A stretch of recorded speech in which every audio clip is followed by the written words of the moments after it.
পুষ্পের সুবাস আমার খুব ভালো লাগে। অত্যন্ত সুন্দর হয় এই পুষ্প।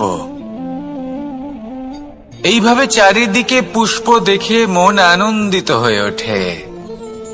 এবার আপনারা ভেবে দেখুন, আমার চারিদিকে পুষ্প নয়, আগুন আছে। তাহলে কি হবে? আমার শরীর কি জ্বলে যাবে না? অবশ্যই জ্বলবে। শরীরকে কি আগুনের তাপ সহ্য করতে হবে না? অবশ্যই সহ্য করতে হবে। এটাই হলো প্রকৃতির নিয়ম। এই নিয়ম কিন্তু আমরা সবাই জানি, কিন্তু আমাদের মধ্যে বেশিরভাগ মানুষ এই বিভ্রান্তি নিয়ে বাঁচি যে এই যে প্রকৃতির নিয়ম তা আমার ওপর প্রযোজ্য নয়। তা কিন্তু নয়। আমাদের চতুর্দিকে এই যে নিসর্গ রয়েছে, আমরা তার কতটা ক্ষতি করি সেটা একবার ভেবে দেখুন। আমরা বনাঞ্চল জ্বালিয়ে দিই, বায়ু দূষিত করি, জল দূষিত করি, প্রাণীদের হত্যা আমরা করি। কেন? এই নিসর্গ আমরা নষ্ট করি, যদিও আমরা জানি যে আমরাও হলাম এই নিসর্গেরই অংশ। এবার দেখুন, শরীরের কোনো অংশে যদি আগুন ধরান, আস্তে আস্তে সমস্ত শরীরও জ্বলে যাবে। সেইভাবেই নিসর্গ যদি নষ্ট হয়ে যায়, তাহলে মনুষ্য জাতিও নষ্ট হয়ে যাবে। তাই এই যে নিসর্গ আপনি দেখছেন, এই পুষ্প, এই বৃক্ষ, বায়ু, জল, এদের সকলকে রক্ষা করুন, নষ্ট নয়। মনে রাখবেন, যদি নিসর্গ থাকে মানুষ থাকবে, যদি নিসর্গ থাকে তাহলেই জীবন থাকবে। আসুন আমার সাথে ভালোবেসে বলুন, রাধা রাধা। এই সংসারের সব থেকে বড় সুখ কি? কেউ বলবেন নিজের লক্ষ্য প্রাপ্ত করা, কেউ বলবেন ধন উপার্জন করা, কেউ বলবেন নিদ্রাই সব থেকে বড় সুখ, কেউ বলবেন রাজ্য লাভ করা, আবার কেউ বলবেন মাতার হাত থেকে খাবার খাওয়া, আদি ইত্যাদি। কিন্তু যদি সত্যি কথা বলি, এই সংসারের সব থেকে বড় সুখ হল সেবা করা। কখনো কাউকে সেবা করে দেখুন। এই সেবা দ্বারা অন্য কোনো মানুষের আশীর্বাদ লাভ করাতেই সুখ রয়েছে। আপনার সেবা ভাব দ্বারা যখন কোনো মানুষ নিজের অন্তরাত্মা থেকে আপনাকে আশীর্বাদ করে, তার থেকে বড় সুখ আর কিছুই নেই। কারণ প্রত্যেক মানুষের মধ্যে ঈশ্বর বাস করেন। নরের সেবাই হল নারায়ণের সেবা। নিষ্কাম সেবা করাই হলো সব থেকে বড় সুখ।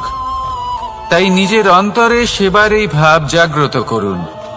যে সুখের কথা আমি বলছি, সেই সুখ অনুভব করেই দেখুন। এই মন সুপ্রসন্ন হয়ে বলবে, রাধা রাধা। এই সংসারে সবাই বলেন, আমি অর্জুনের মতো হয়ে উঠতে চাই। সবাই চায় যে তারাও যেন অর্জুনের মতো গান্ডীব লাভ করে। তারাও চায় যে তাদেরকেও মহাদেব এসে পশুপতি অস্ত্র দান করবেন। তারাও এটাই চায় মহাভারতের মতো মহাসংগ্রামে বিজয়ী হতে।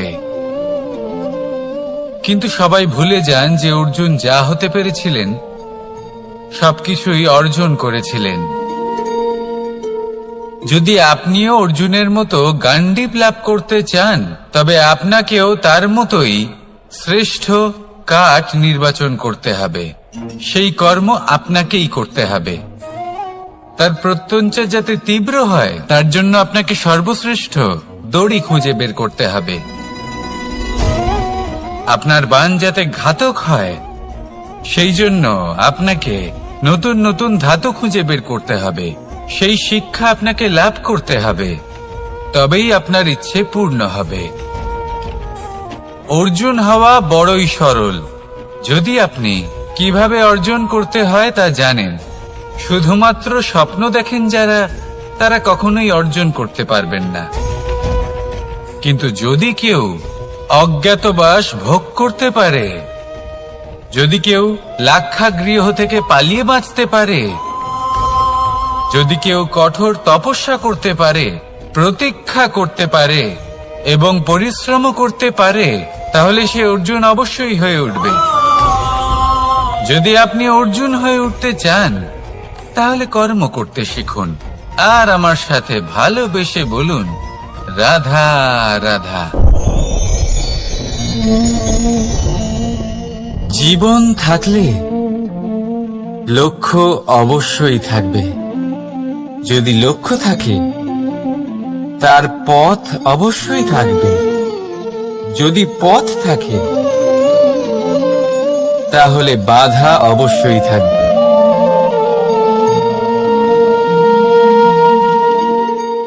আর এর ওপরেই নির্ভর করে যে আমরা জীবনে সফল হব না অসফল, পুরস্কারের ভাগীদার হব নাকি তিরস্কারের।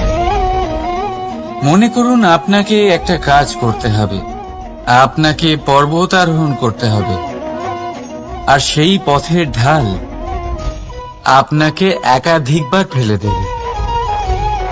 পাথর আপনাকে একাধিকবার আহত করবে। এই অবস্থায় কি করবে? সাধারণ মানুষ বেছে নেয় প্রতিশোধ। সেই পর্বতকে নষ্ট করে দেওয়ার চিন্তা ভাবনা করে, তার ভিতকে নড়িয়ে দেওয়ার কথা ভাবে সেই মানুষ। কিন্তু পর্বতকে তো কেউ নষ্ট করতে পারে না। তাই অসফল হওয়ার সাথে সাথে কুখ্যাতিরও ভাগীদার হয়ে যায় সে। দ্বিতীয় পথ হল পরিবর্তন। যদি আপনি সেই পর্বত ভাঙার পরিবর্তে তাতে সোপান তৈরি করেন, তাহলে আপনিও সেই পর্বতে উঠতে পারবেন, অন্য কেউও তাতে উঠতে পারবে, আগামী প্রজন্মও তাতে উঠতে পারবে, আর সেই আগামী প্রজন্ম সর্বদা আপনার সুনাম করবে। তাই জীবনে প্রতিশোধ নয়, পরিবর্তন বাছুন। বদলা নয়, বদল বেছে নিন। আপনার বাধা আপনার বন্ধু হয়ে যাবে। রাধা রাধা। সমস্ত মানুষের জীবন কিছুটা সমান হয়। মানুষ জন্মগ্রহণ করে, তারপর চলতে শেখে, জীবনে এগিয়ে চলে, বার্ধক্য লাভ করে, তারপর সমাপ্ত হয়ে যায়। কিন্তু সেই ব্যক্তিরা কারা যারা প্রকৃত অর্থে মনুষ্য জীবন যাপন করেন? এনারা হলেন সেই ব্যক্তি যারা পড়ে গেলেও আবার উঠে দাঁড়ানোর চেষ্টা করেন, নিজের ভেঙে পড়া অস্তিত্বকে আগলে নিয়ে আবার একটা আকার দেবার চেষ্টা করেন, ভগ্ন আশাকে আবার একটা নতুন দিশা দেন। অসফল হওয়ার পরেও থামেন না, আবার এগোতে থাকেন। অসফল হওয়ার পরে যদি আপনি থেমে যান, তাহলে সাফল্য আপনার সামনে অপেক্ষা করে, কিন্তু আপনি তা দেখতে পান না। তাই জীবনের সংঘর্ষে অংশগ্রহণ করতে শিখুন।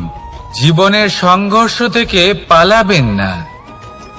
আসুন আমার সাথে ভালোবেসে বলুন, রাধা রাধা। একবার একটা শেয়াল বনে বিচরণ করছিল। ও একটা ছোট্ট শাবক দেখতে পেল। ও ভাবল, আজ একেই আমি খাবার হিসেবে গ্রহণ করব। আশেপাশে দেখলো কেউ দেখছে না তো, কেউ ছিল না, আর সেই শাবকের ওপর আক্রমণ করল, যা হলো একটা ঘোর অপরাধ। বনের নিয়ম অনুসারে আপনি কখনোই শাবকের ওপর আক্রমণ করতে পারেন না। তারপর এই খবরটা যখন রাজা সিংহ জানতে পারলেন, সভার আয়োজন করলেন। কিন্তু সেখানে শেয়াল বলল, আমি তো এরকম কিছু করিনি। কিন্তু যদি আপনি এরকম বলেন, কোনো প্রমাণ দিন, এর কোনো সাক্ষী আছে? তখন রাজা সিংহ পেঁচাকে ডেকে পাঠালেন, যে সেই মুহূর্তে বৃক্ষের শাখার ওপর বসেছিল। সে সব কিছু দেখেছিল। পেঁচা সব সত্যি কথা বলল, আর শেয়ালকে মৃত্যুদণ্ড দেয়া হলো। এবার এই কাহিনী আমি আপনাকে কেন শোনালাম? কারণ মানুষও কখনো কখনো এরকম কর্ম করেন যা শিয়াল করেছে। এটা ভাবেন কেউ দেখছে না যখন আমি অনুচিত কর্ম করতেই পারি, কিন্তু না, আপনি যাই করুন না কেন কেউ না কেউ অবশ্যই তা দেখছে। কোনো ব্যক্তি না হলেও কোনো প্রাণী, না হলে কোনো যক্ষ বা দেব বা প্রেত। যদি এনারা কেউ না দেখেন, তাহলে ধরিত্রী মাতা দেখেন যেখানে দাঁড়িয়ে আপনি সেই কর্ম করছেন, তাই না? তাই একটা কথা সবসময় মনে রাখবেন, কে দেখছেন কে দেখছেন না সেই বিষয়ে ভাবা ছেড়ে দিন। এটা খুব সহজ কথা। আপনি যদি উচিত কর্ম করেন উচিত ফল পাবেন, যদি অনুচিত কর্ম করেন তাহলে আপনি অনুচিত ফল অবশ্যই পাবেন। সেই জন্য উচিত পথে চলতে থাকুন, উচিত কর্ম করতে থাকুন, আর আমার সাথে ভালোবেসে বলুন, রাধা রাধা। আপনি কখনো কোনো বাজকে নিজের বাসা বানাতে দেখেছেন? এই বাজ যখনই কোনো বাসা বানায় তখন উঁচু গাছের ডালে বা কোনো পর্বতের শিখরে বাসা বানায়, অনেক উচ্চতায়, আর সেখানে তার সন্তানও জন্মগ্রহণ করে। যখন এই সন্তানেরা জন্মায় তখন এই বাজ খুবই ভালোবেসে এবং খুব সাবধানে এদের পালন পোষণ করে। নিজের ঠোঁট দিয়ে তাদের ঠোঁটে খাবার পরিবেশন করে। কিন্তু যেই সেই সন্তানেরা হৃষ্টপুষ্ট হয়ে যায় এবং সেই কথা বাজ নিজে বুঝতে পেরে যায়, সেই বাজ নিজেই সেই বাসা ছিন্ন ভিন্ন করে দেয়। সেই সন্তান যাদের সবেমাত্র ডানা গজিয়েছে, কিভাবে উড়তে হয় তারা জানে না, সেই সন্তানগুলিকে উচ্চতা থেকে ঠেলে দেয়। সেই সন্তান প্রথমে ভয়ভীত হয়ে যায়। তারা সামনে মৃত্যুকে দেখতে পেয়ে ভয়ের কারণে তাদের ডানা ঝাপটাতে থাকে, আর সেই প্রক্রিয়াতেই সেই সন্তানগুলি উড়তে শুরু করে দেয়। এবার এই ঘটনায় আমরা কি শিক্ষা পেতে পারি? এটাই, যদি আপনি মাতা পিতা হন তাহলে নিজের সন্তানকে অবশ্যই স্নেহ করুন, কিন্তু তাদেরকে নিজের আঁচলের তলায় বেঁধে রাখবেন না। যদি আপনি চান আপনার সন্তান জীবনে উন্নতি করুক, তাহলে নিজের মুঠো থেকে তাদের স্বতন্ত্র করে দিন, এই সংসারে সংঘর্ষ করতে দিন। সেই সন্তান নিজেই বুঝতে পারবে যে জন্মের সময় পাওয়া ডানা কি করে ব্যবহার করতে হয়। আর আপনার চোখের সামনে আপনার সন্তান এই আকাশে উড়তে থাকবে। তাহলে আসুন আমার সাথে ভালোবেসে বলুন, রাধা রাধা। সংসারে সবচেয়ে পবিত্র মানা হয় গঙ্গা জলকে। কখনো ভেবে দেখেছেন কেন? কারণ গঙ্গা জলের আবির্ভাব অত্যন্ত শুদ্ধ হয়, তার জন্ম শুদ্ধ হয়, যেখান থেকে তার শুরু সেটাই শুদ্ধ হয়। আর শুরুটা শুদ্ধ হওয়া অত্যন্ত আবশ্যক। আমাদের জীবনে সবই শুরু হয় আমাদের ভাবনা থেকে। নিজের ভাবনাকে শুদ্ধ রাখুন, কারণ এই ভাবনা থেকেই আবির্ভাব হয় শব্দের। আপনার শব্দ শুদ্ধ রাখুন, কারণ এই শব্দ দ্বারাই আপনার কাজ সম্পন্ন হয়। আপনার কাজ শুদ্ধ রাখুন, কারণ এই কাজ দ্বারাই তৈরি হবে আপনার স্বভাব। স্বভাব থেকেই তৈরি হয় আপনার অভ্যাস, আর অভ্যাস থেকে তৈরি হয় আপনার চরিত্র। আর এই চরিত্র সংসারের সমক্ষে এক আদর্শ হয়ে ওঠে। তাই ভাবনা থেকে আদর্শের এই যাত্রা শুভ তখনই হয়ে ওঠে যখন আপনার ভাবনা শুদ্ধ হয়।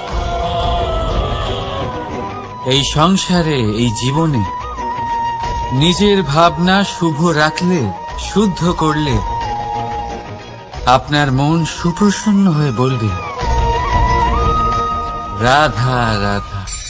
মানুষ জন্মগ্রহণ করে, তার সাথে ভয়েরও জন্ম হয়। ছোটবেলা থেকেই আমাদের মনে কোনো না কোনো প্রকারের ভয় থেকেই যায়। কেউ এই বিষয়ে ভয় পায় যে তার কোনো বস্তু তার থেকে দূরে চলে যাবে। কেউ এই বিষয়ে ভয় পায় যে আমি নিজেকে হারিয়ে ফেলব। কেউ এই ভেবে ভয় পায় যে আমার প্রিয়জনেরা তারা যেন আমার থেকে দূরে না চলে যায়। কেউ এই ভেবে ভয় পায় যে আমরা যেন পথ না হারিয়ে ফেলি, আদি ইত্যাদি। কিন্তু সত্যি কথা বলতে, ভেবে দেখুন এই ভয় বাস্তবে কি? শুধুই একটা মনস্থিতি, আর কিছুই নয়। যা কিছু আপনি জীবনে পেয়েছেন তা একদিন আপনাকে হারাতে হবে। এই জীবন হলো আপনারই, কিন্তু তাও একদিন সমাপ্ত হবে। তাই ভয় পেয়ে কি লাভ? এই ভয় শুধু আপনাকে জীবন যাপন করা থেকে বাধা দিচ্ছে, আর কিচ্ছু নয়। পথ হারিয়ে ফেললেই বুঝতে পারবেন যে নতুন পথ কিভাবে বানাতে হয়। কিছু মানুষকে জীবন থেকে হারালে তবেই আপনি বুঝবেন যে আপনার আপনজনকে। এই ভয়ের কারণে ভীত হয়ে থাকবেন না। এই তারা নক্ষত্র অন্ধকারের অভাবে গুরুত্ব হারায়। শিবকেও মহাদেব হবার জন্য বিষ পান করতে হয়েছিল। প্রত্যেক পরিস্থিতি, প্রত্যেক সাফল্য আপনার পরীক্ষা নেবে। তাতে উত্তীর্ণ হওয়া হলো আপনার কর্ম। যখনই আপনি ভয় পাবেন বা সংকটের সম্মুখীন হবেন, তখন সাহসের সাথে তার সম্মুখীন হন। মনে রাখবেন, যে সম্মুখীন হতে জানে সাফল্য তার সাথে সবসময় থাকে। আসুন আর আমার সাথে ভালোবেসে বলুন, রাধা রাধা। আমাদের হাতটা দেখুন। এই হাতে 5টা আঙুল আছে, যা ভিন্ন ভিন্ন ধরনের। একরকম কেন নয়? কারণ হলো প্রত্যেকের নিজের নিজের গুরুত্ব আছে, নিজের নিজের মাহাত্ম্য আছে। এরা ভিন্ন, তাই একত্রিত হয়ে মুষ্টিবদ্ধ করা সম্ভব, যার দ্বারা আমরা আত্মরক্ষাও করতে পারি, আবার আক্রমণও করতে পারি।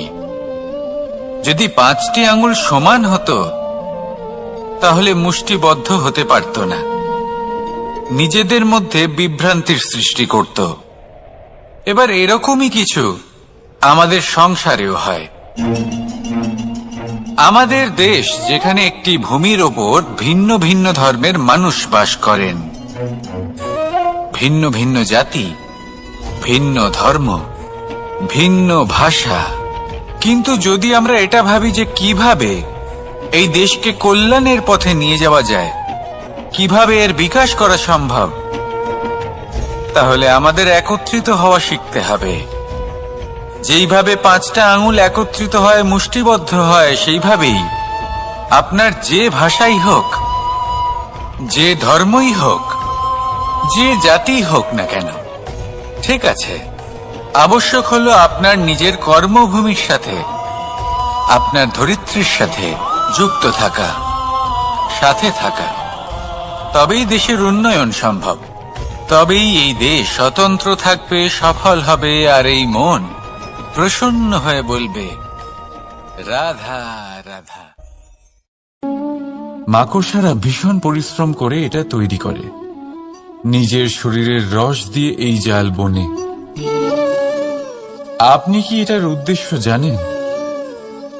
আসলে মাকড়সা এই জালে ছোট কীটপতঙ্গ ধরে তাদেরকে খাদ্যরূপে গ্রহণ করে। কিন্তু আপনি কি এই কথা জানেন যে একদিন মাকড়সা নিজেই নিজের জালে জড়িয়ে মৃত্যুবরণ করে থাকে? বলুন, কি করেন আপনি এই জাল দেখতে পেলে? দেখতে পেলেই মুছে ফেলেন এর অস্তিত্ব, তাই না? তেমনি অন্যদিকে পাখির বাসা। পাখিরাও ভীষণ পরিশ্রম করে এটা তৈরি করে।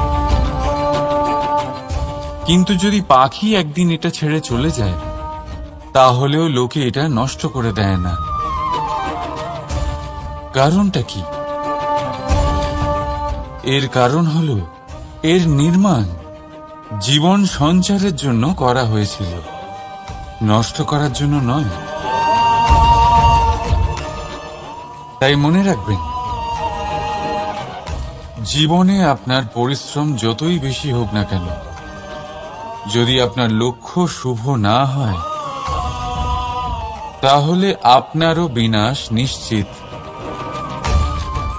তাই সৃজন করতেই থাকুন আর মুগ্ধ হয়ে বলুন,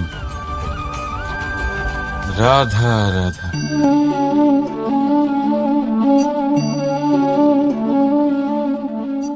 আপনার কি মনে হয় আমি কি করছি?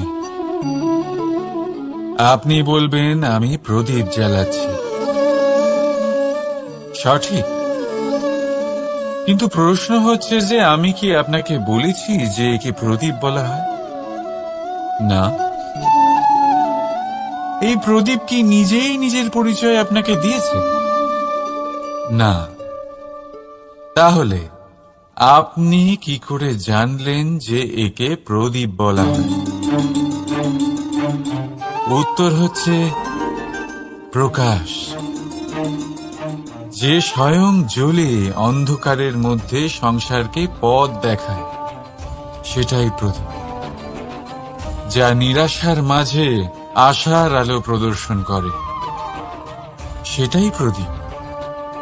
অপর দিকে আছে সাপ, যাকে না দেখেও তার ফনার আওয়াজ শুনেই লোকে ভয় পেয়ে যায়। তার মানে ব্যক্তির পরিচয় তার কর্মের দ্বারা পাওয়া যায়। তাই আপনার এটা বলার প্রয়োজন নেই যে আপনার পরিচয় কি। এটা আপনার কর্মই নিশ্চিত করবে যে লোকে আপনাকে প্রদীপ ভেবে ভালোবাসবে নাকি সাপ ভেবে ভীত হয়ে থাকবে। রাধা রাধা। সময় কত বিচিত্র হয়। সময় আমাদের পক্ষে থাকলে আমরা নিজেদের রাজা মনে করে নিই, আর সেই সময় যদি বিপক্ষে চলে যায় তাহলে নিঃস্ব হতে সময় লাগে না। তাই মানুষের একটা অভ্যেস আছে, খারাপ সময়ের জন্য কিছু সঞ্চয় করা। আত্মীয়, বন্ধু খারাপ সময় পাশ থেকে সরে যায়। যশ, মান প্রতিকূল সময় চিরস্থায়ী হয় না।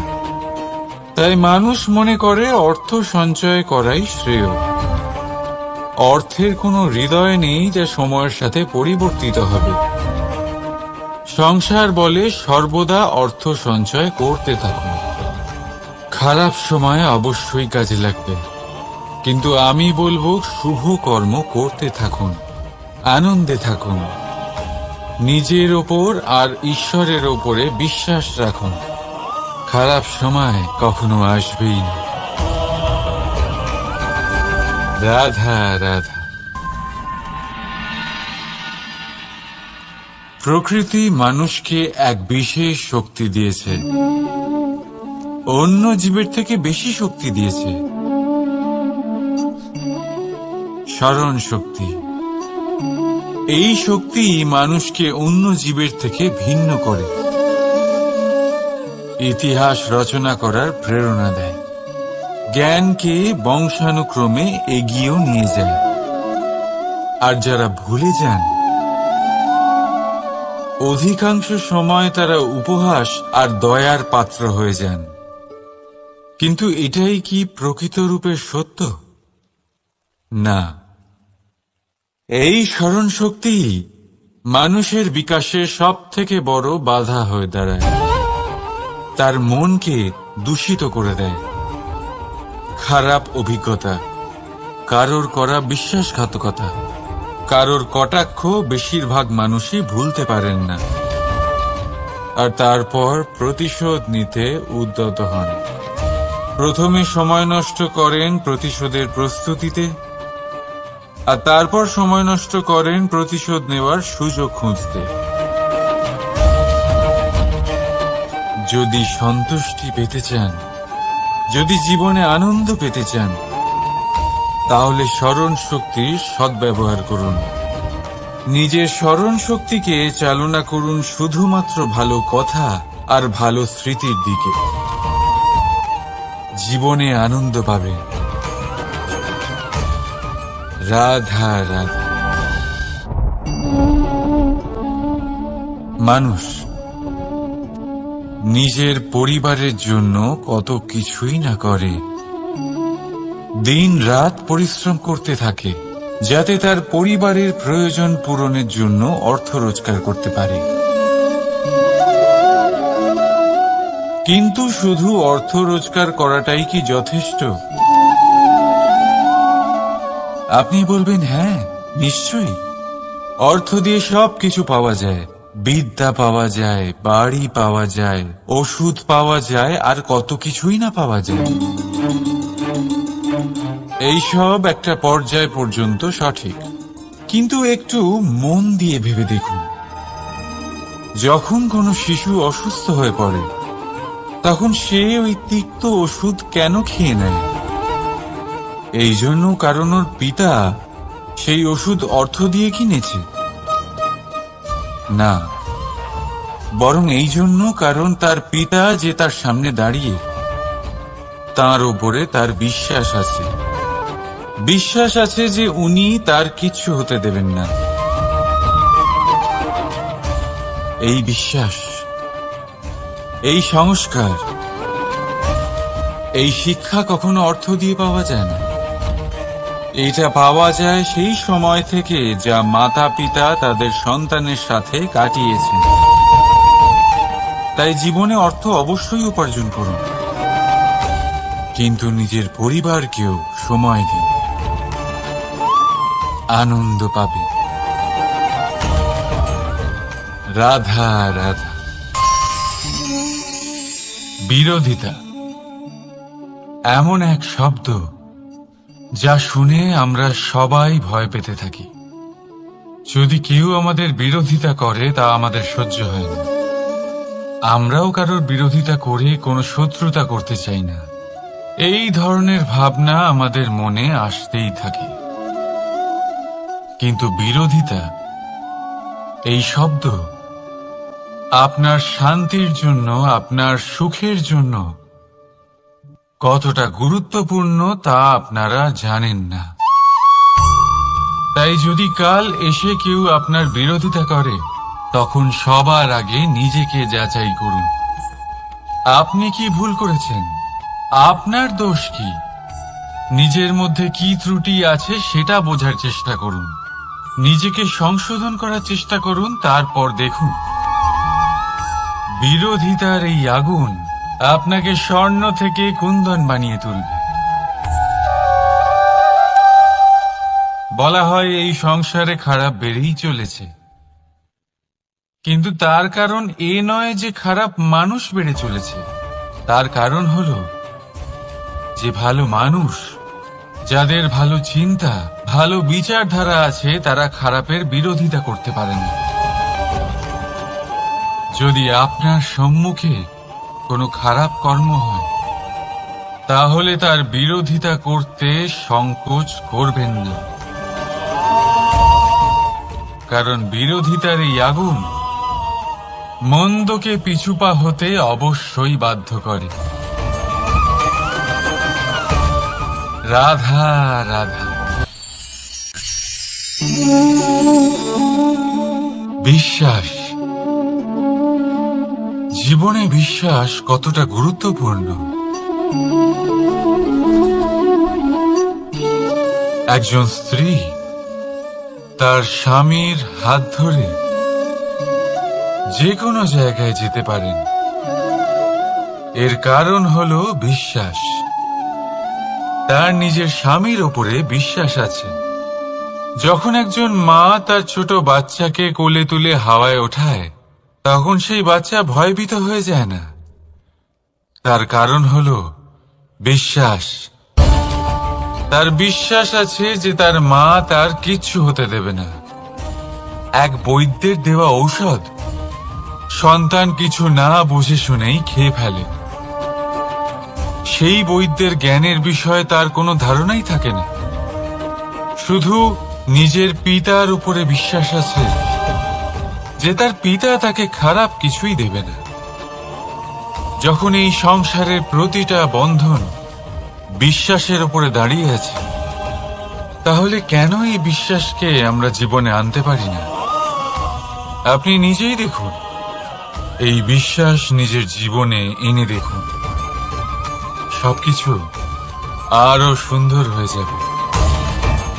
তাই ভালোবেসে বলুন, রাধা রাধা।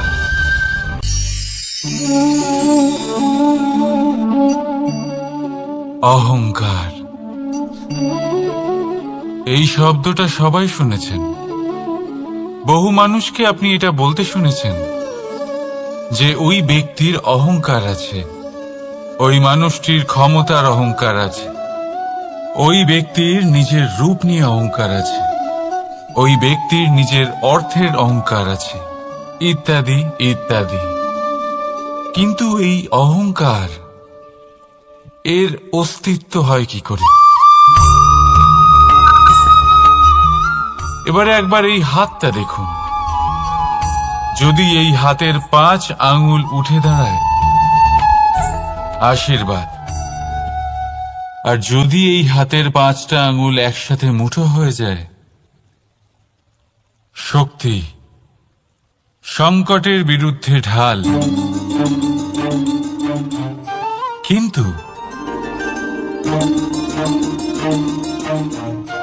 এই একটা আঙুল সংকটের কারণ হয়ে দাঁড়াতে পারে। এই একটা আঙুল শত্রুকে আহ্বান জানায়। এবার অহংকার বলে এই শব্দটাই দেখেন। আমাদের থেকে আলাদা হয়ে গেলে হয় অহং।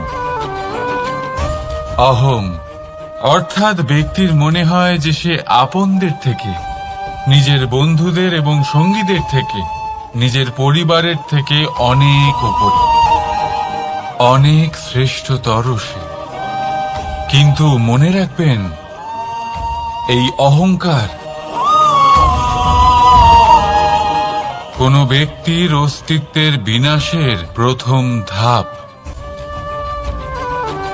তাই ঝেড়ে ফেলে দিন এই অহংকারকে, আর বিশ্বাস করুন আমাদের ওপর, কারণ তখনই আপনি শান্তি পাবেন।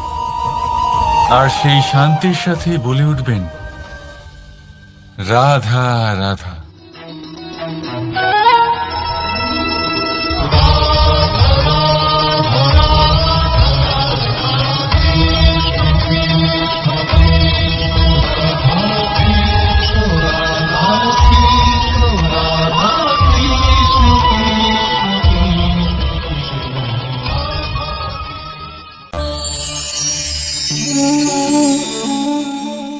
সাফল্য। যদি আপনাকে জীবনে সাফল্য পেতে হয়, তাহলে আপনি একাধিক মানুষ পাবেন যারা একাধিক উপায় বলবে আপনাকে সাফল্য পাওয়ার। দীর্ঘ সময় ধরে পরিশ্রম, চেষ্টা, নির্ধারণ, নিষ্ঠা, এই বিষয়ে ভাষণ দিতে থাকবেন। একাধিক রকমের উদাহরণ আপনার সামনে তুলে ধরবেন। কিন্তু আমার এটা মনে হয়, আমরা কেন সেই বিষয়ে কথা বলি না যা মানুষকে অসফল করে তোলে? শুধু দুটো ব্যাপার অসফল হওয়া নিশ্চিত করে। শুধু 2 ধরনের মানুষ বেশিরভাগ অসফল হন। প্রথম তারা যারা ভাবে অনেক কিছু কিন্তু কিছুই করে না। আর দ্বিতীয় তারা যারা অনেক কিছু করতে থাকে কিন্তু ভাবনা চিন্তা না করে। ভাবনা আর কর্ম, এদের মাঝে সামঞ্জস্য রাখা খুব জরুরি। যদি এটা থাকে, তাহলে জীবনে কখনো অসফল হবেন না। রাধা রাধা। আপনি অনেককে এই কথা নিশ্চয়ই বলতে শুনেছেন, এই ব্যক্তির দৃষ্টিতে দম্ভ আছে, এই ব্যক্তির চোখের ওপর অহংকারের পর্দা পড়ে আছে, ইত্যাদি ইত্যাদি। চলুন আমি আপনাকে একটা প্রশ্ন করছি। আপনি দেখেন কি দিয়ে? দৃষ্টি দিয়ে নাকি দৃষ্টিভঙ্গির সাহায্যে? ভাবুন। চিন্তায় পড়ে গেলেন নিশ্চয়ই। দৃষ্টি যে কোনো বস্তুর বা যে কোনো মানুষের শুধু বাইরের রূপটা দেখায়, যেখানে দৃষ্টিভঙ্গি আপনাকে সোজা আসল পরিচয়ের সাথে সাক্ষাৎ করায়। উদাহরণ হিসেবে চন্দ্র। চন্দ্র আমরা সবাই দেখেছি। বহু মানুষ আছেন যাদের চন্দ্র অত্যন্ত সুন্দর লাগে, আবার কিছু মানুষ এমনও আছেন যারা এই চন্দ্রের মধ্যেই দাগ খুঁজে বার করেন। এই হলো দৃষ্টিভঙ্গি। যদি নিজের দৃষ্টিভঙ্গিতে প্রেম রাখেন, ভালোবাসা রাখেন, সম্ভ্রম রাখেন, তাহলে তার বদলে আপনিও প্রেম আর সম্মান অবশ্যই পাবেন। এবারে দেখুন, যে জল দিয়ে ঈশ্বরের মূর্তি ধোয়া হয় তাকে চরণামৃত বলা হয়। এটার কারণ দৃষ্টিভঙ্গি। এখন আপনি পাথরকে ভগবান ভেবে পুজো করবেন, নাকি ভগবানকে পাথর ভেবে পরিত্যাগ করবেন? সিদ্ধান্ত আপনার, কিন্তু এই সিদ্ধান্ত নির্ভর করে আপনার দৃষ্টিভঙ্গির ওপর। তাই নিজের দৃষ্টিভঙ্গি শুভ রাখুন, নিজের দৃষ্টিভঙ্গিতে ভালোবাসা রাখুন, আর আনন্দে বলুন রাধা রাধা। বড় বড় রাজমহলের বড় বড় ইমারতের চূড়া কত সুন্দর হয়, কিন্তু আপনি কি কখনো এই বিষয়ে ভেবেছেন যে এই সুন্দর চূড়ায় পৌঁছতে গেলে আপনাকে পৃথিবীতে পা ফেলতেই হবে?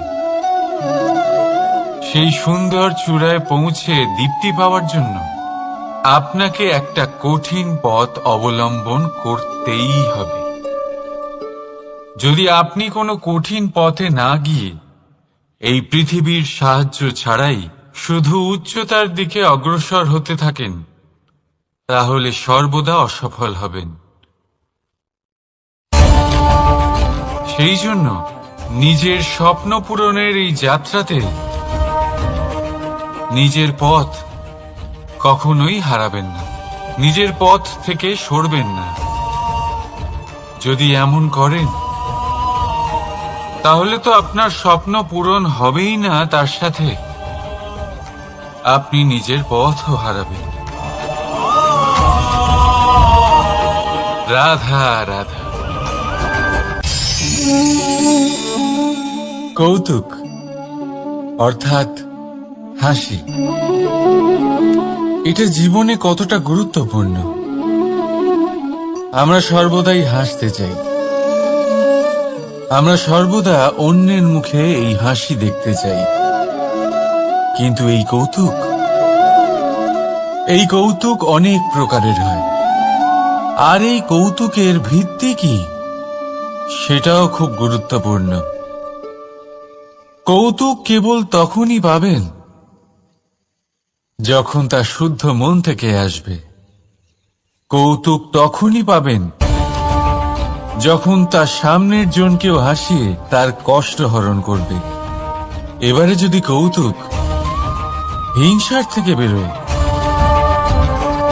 তখন তা কটাক্ষ হয়ে যায়, সামনের মানুষের মনে আঘাত করে। তারপরে সে তৈরি থাকে যে কখন আপনার উপরে আবার প্রহার করতে পারবে। তাই যদি হাস্য কাউকে ছোট করার জন্য হয়, তা হাস্য নয়, উপহাস হয়ে যায়।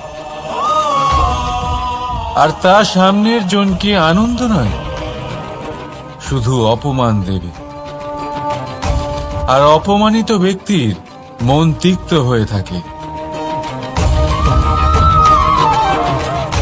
তাই মনে রাখবেন যে এই কৌতুক যেন কৌতুকই থাকে, তা উপহাস বা কটাক্ষ না হয়ে যায়।